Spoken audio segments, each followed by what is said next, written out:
Jerry Gerard and Mr. G. Good evening. We begin with several major stories unfolding in our area. There was a near tragedy at LaGuardia Airport when a fully loaded passenger jet tried to abort its takeoff and skidded off the runway, narrowly avoiding plunging into Flushing Bay. A huge snowstorm once again strangling the metropolitan area, and there's been a big break in the shooting attack on a van full of acidic students. For the second time in 2 years, a plane taking off during a snowstorm at LaGuardia Airport tries to abort and skids off the runway.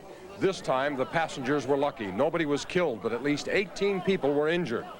The storm hitting our area may have played a part in that accident at LaGuardia. Mr. G says the snow and high winds pounding the area are moving very slowly and may not let up until tomorrow night. We'll have the latest on the storm.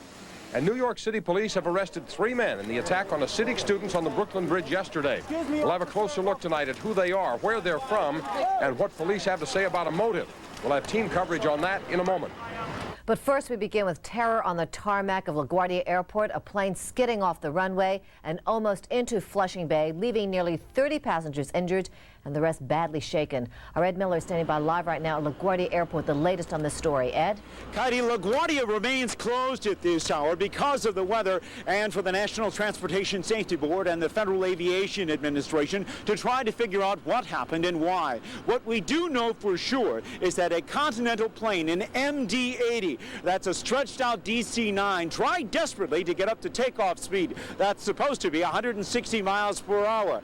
But then apparently lifted off the ground for a moment and then stopped suddenly. As you might imagine, trying to stop 50 tons of plane as it hurtles down the runway is not as easy as stopping on a dime.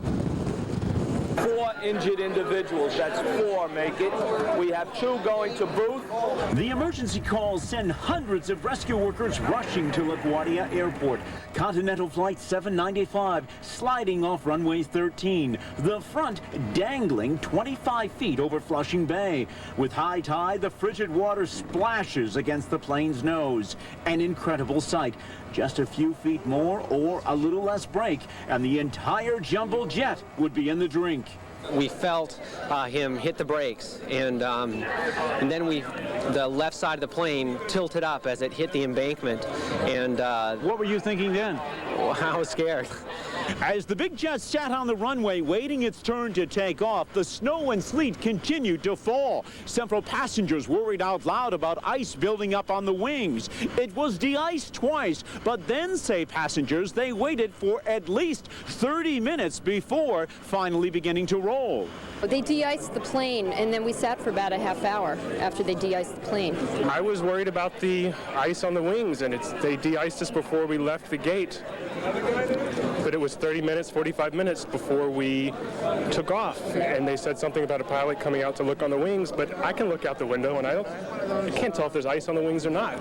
Yeah. And I don't know if that was the problem, but it's a joke to say we can look out the window. They de-iced us way before we took off. Passengers on board had just a few seconds to brace themselves for the bumpy emergency stop. On the intercom, the captain warning to prepare for an emergency, an aborted takeoff. In essence, slamming on the brakes as the runway disappeared in front of his eyes. Scariest thing that's ever happened to me. Everyone knew the water was coming up, and that was the scary part of the whole thing, that the water was going to be coming up. And, you know, we knew what happened with the U.S. Air flight a couple of years ago, and that's what really got to people. You had about 5 seconds when he was putting on the brakes, and you kind of hope that it stops before you go swimming. Neighbors who live near LaGuardia and fear they may one day go up in flames from an accident like this, seizing upon this near tragedy, calling for better safety standards, specifically a de-icing machine at the end of the runway, not near the terminal. This airport is overutilized and underregulated, but everybody knows the runways are too short. That's why we have this second overrun in 2 years. Thank God there's no fatalities tonight, but something has to be done. You're looking at a live picture of that Continental MD-80 as it still sits on the runway, teetering on the edge of Flushing Bay. Continental Airlines just a few moments ago issued a statement which in essence says that in their opinion the plane was de-iced correctly and that proper procedures were followed, and that an administrator or the co-pilot did make a visual check of the wings, and he felt that there was not too much ice on the wings, and that allowed them to take off. However, Continental does say that the captain decided by looking at the instruments on the plane that it was not reaching takeoff speed, and therefore that is why he aborted the takeoff. So once again, the passengers say there was a long time between the last de-icing and when the plane finally started to move. Continental says, in their opinion, it was de-iced correctly. I'm Ed Miller, live at LaGuardia Airport. Back to you, Jack. All right, Ed, thank you. One of our other top stories tonight, police have made 3 arrests. Suspects in yesterday's shooting of 4 acidic students in a van on the Brooklyn Bridge. 7 inches expected in New York. In New Jersey, up to 9 inches are expected to fall. Gusting winds have cut down on visibility, making things dangerous out there, and the worst of the storm may be yet to come.